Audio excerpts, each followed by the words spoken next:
Once again, thank you for having me here. Good morning, everybody. I'm the very first time here in Korea, so I'm totally thrilled to be with you.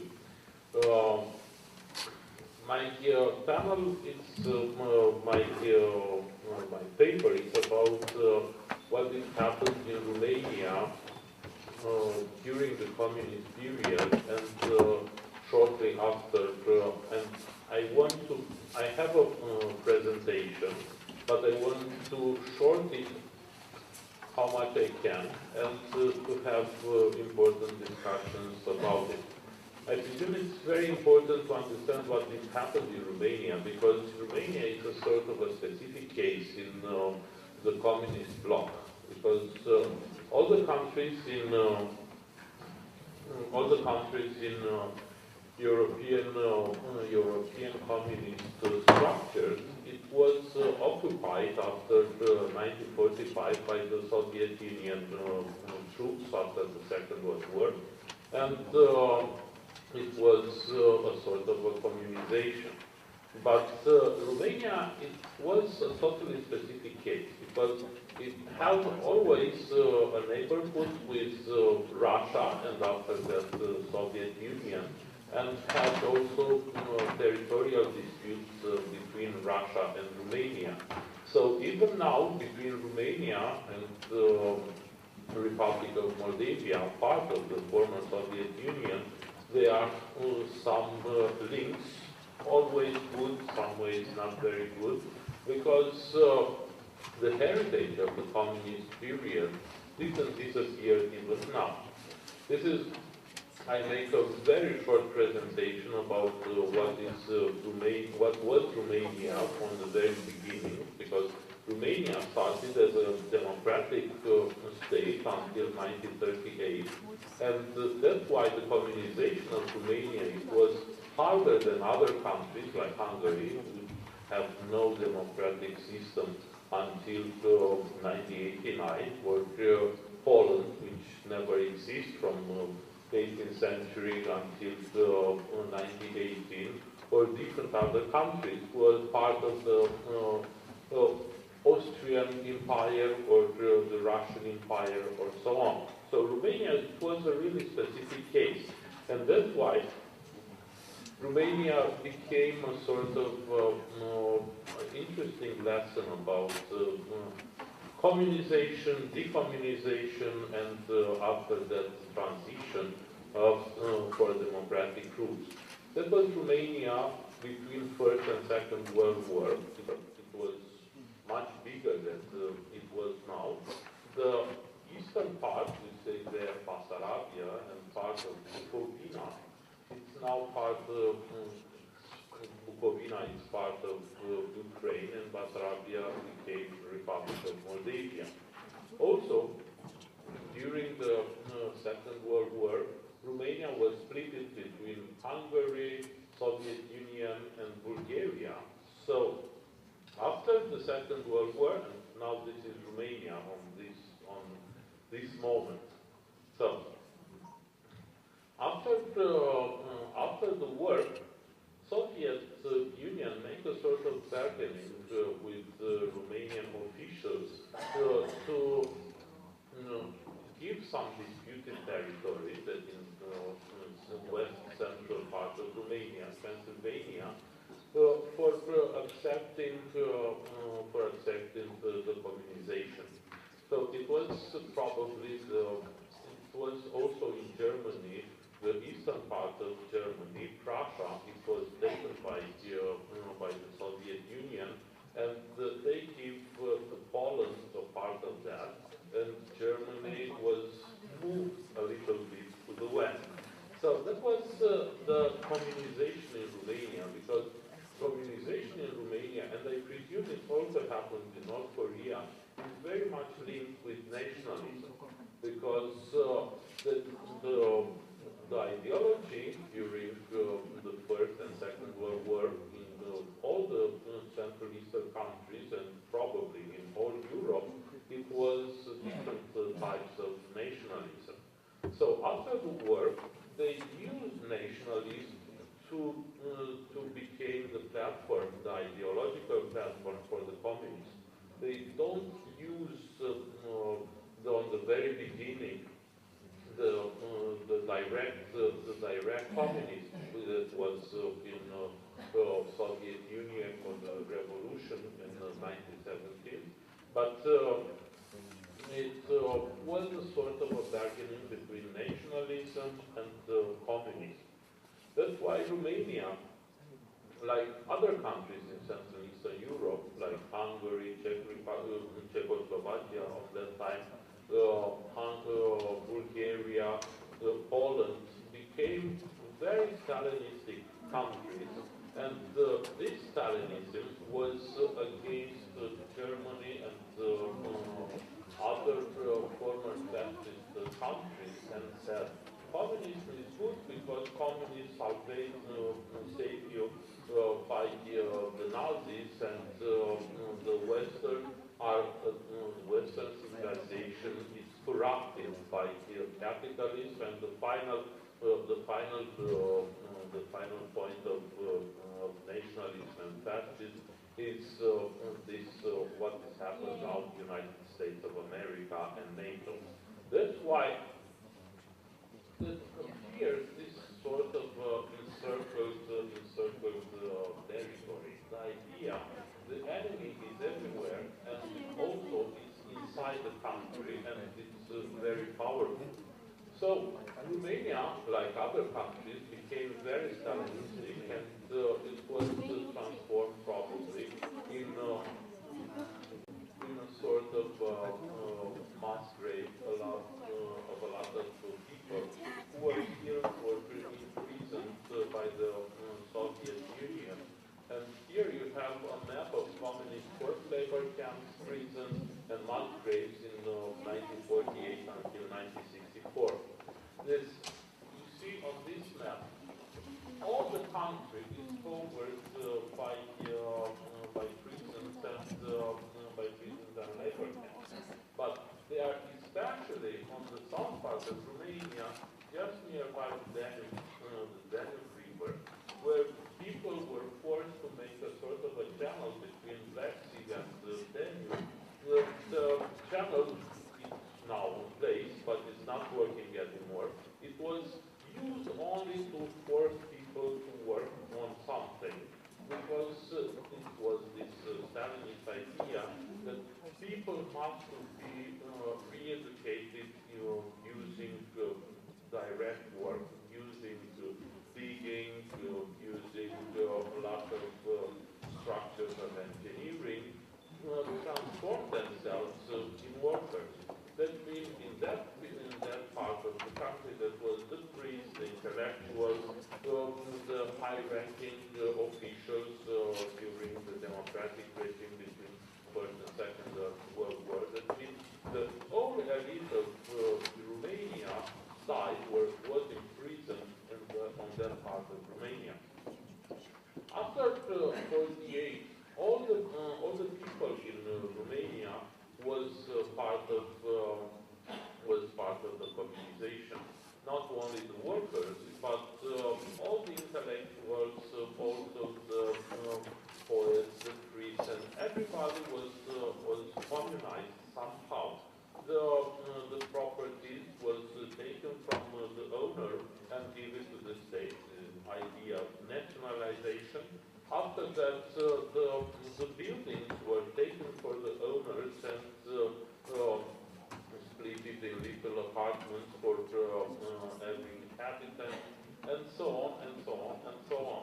So that period probably was the hardest part of the communization. Other countries like Hungary or Poland or Czechoslovakia tried a lot to escape from that. In 1965, no, 56, sorry, it was the revolution in Budapest in Hungary, and it was some movements also in Poland and also in Czechoslovakia.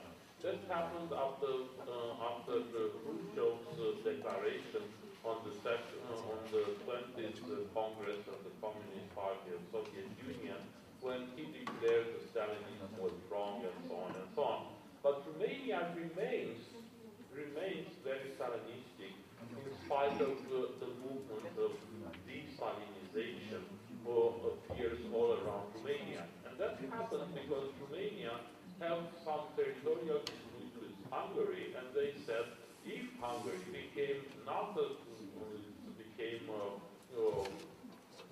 democracy or a Western country, we're going to have some territorial disputes between Romania and Hungary. So we must stay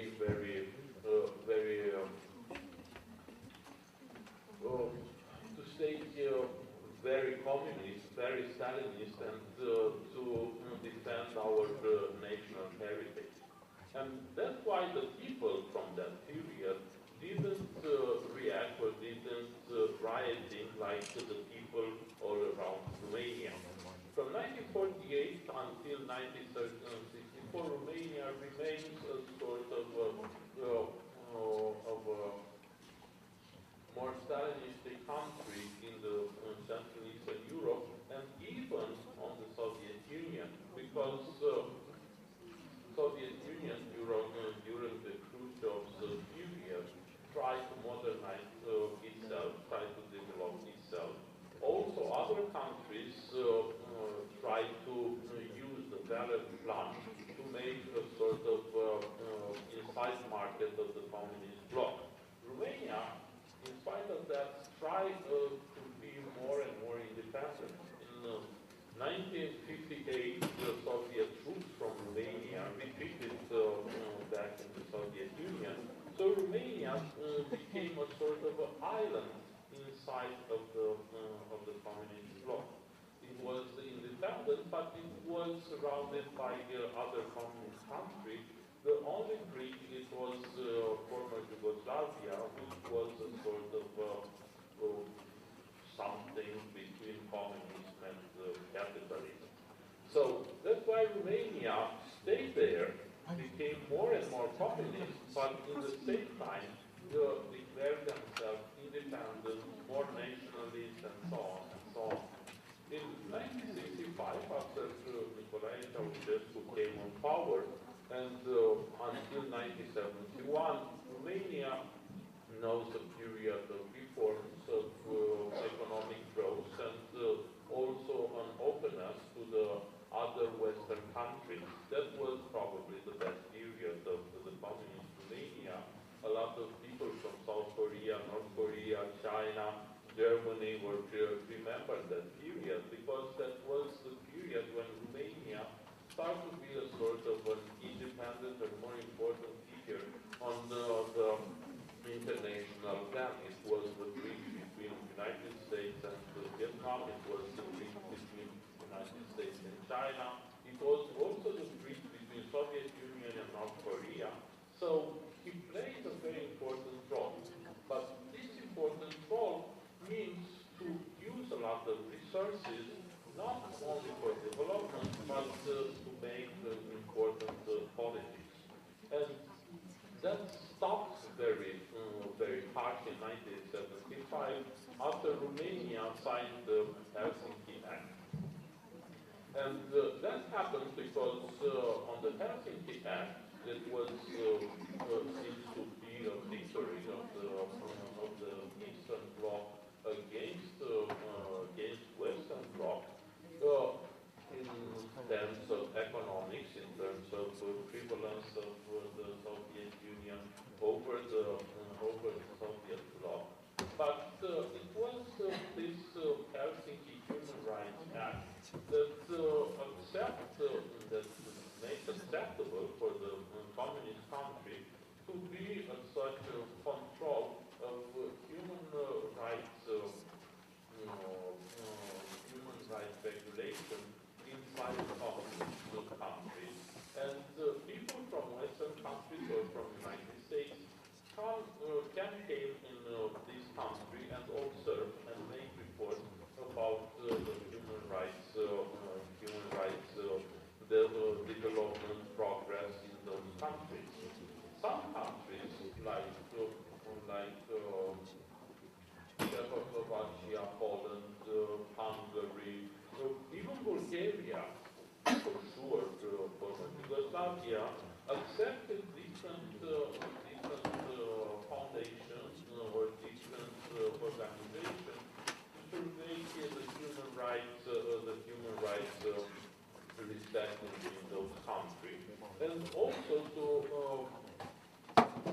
give us money, give us technology, give us different types of modernization, and we accept little by little to sustain human rights in our country. Romania understands that like a sort of a violation of its independence and said, no, we don't want to have anybody to intervene in our independence. We want to stay autarkic, and even the people claim the violation of human rights. We don't act such a normal country, but to reject all the people who want to survey what happens in Romania. So Romania didn't accept this bargaining between East and West. The bargaining was accepted, very interesting, also by the Soviet Union. It was accepted after 1978 also by China until 1989, but it was not accepted by Romania in order to be independent inside of the communist bloc. That was probably that transformed Romania in a very autarkic country. It was also the Juche ideology, the ideology of North Korean, that we make everything by ourselves, not gonna be nothing from outside. So Romania became more and more autarkic, and this autarky became the poverty of the whole people. People became more and more poor, people became more and more helpless, and that was happened because of this idea of independence. Here you have some pictures. People are crowded for meat in Bucharest during the communist period for urban transportation inside Bucharest. You see there are no cars, but only overcrowded buses, bringing people from work, going to their habitation places, and backwards and that fall. That was a sort of freezing country, and here also it's winter in Bucharest, and it was a freezing period for Romania. Fortunately, that was Radio Free Europe, Voice of America, or different types of information who came from abroad, especially Free Europe in Romanian language, Voice of America in Romanian language, or different publications, especially came from former Yugoslavia. That is a very small minority, Romanian minority, just nearby the border, but they have to translate everything that is about human rights, it's about modernization, about development in Romanian, and send it over the border. It also was very important after 1985, when Gorbachev came on power, and its perestroika and the glasnost transformed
independent, and because Romania has these very, very important conflicts inside of it, the revolution in Romania, it was the most violent revolution, and it was probably, for sure, it was the bloodiest, and all the conflicts structured inside the society appears on the surface. It was on the very beginning, the army shoots the people who rioting. Here are some images in Cluj, which is in the center of Romania. Here are the people who are killed by the Securitate just after Ceausescu flees from Bucharest. But the former Securitate, the secret police, also sustained the regime and tried to come back on the communists. And here are some victims that were approximately 1,100 people killed and 4,000 injured. But on that period, that was huge. Imagine Czechoslovakia, that was presumed 1 people killed. And therefore, why kill people rioting in Czechoslovakia and get down the communist regime? In other countries like Poland or Hungary, there was round table between opposition and communist party, and they accepted free election. In Romania, we needed a revolution violent like that. And because of that, the Ceausescu couple were killed in December 1989. After the revolution, a lot of problems appears in the society get on the surface, as I said. The minority, the Romanian, has an important Hungarian minority placed in the center of Romania. And this minority reacted against the nationalism. We have a lot of things in my paper on the, you wrote it from the desk. So the first was the problem of the minorities. It was important violation for the minorities in Romania after the revolution. And also the new democratic power try a little bit to sustain the communist. It was the heritage of the communist party, and try to make a sort of a perestroika or a glasnost in Romania, not a big transformation. This transformation finally transformed itself in a clash between democratic groups and former communist groups. That period, fortunately, it was only from 1990 until 1992. After 1992, the regime, even it was the emanation of the revolution, just a second, tried to enclose also Romania. But the new democratic forces, helped by United States Foundation, also by the Western Foundation. Dr. Taranu, yes. the time is just a bit over, so you can finish around. Okay, thank you. I give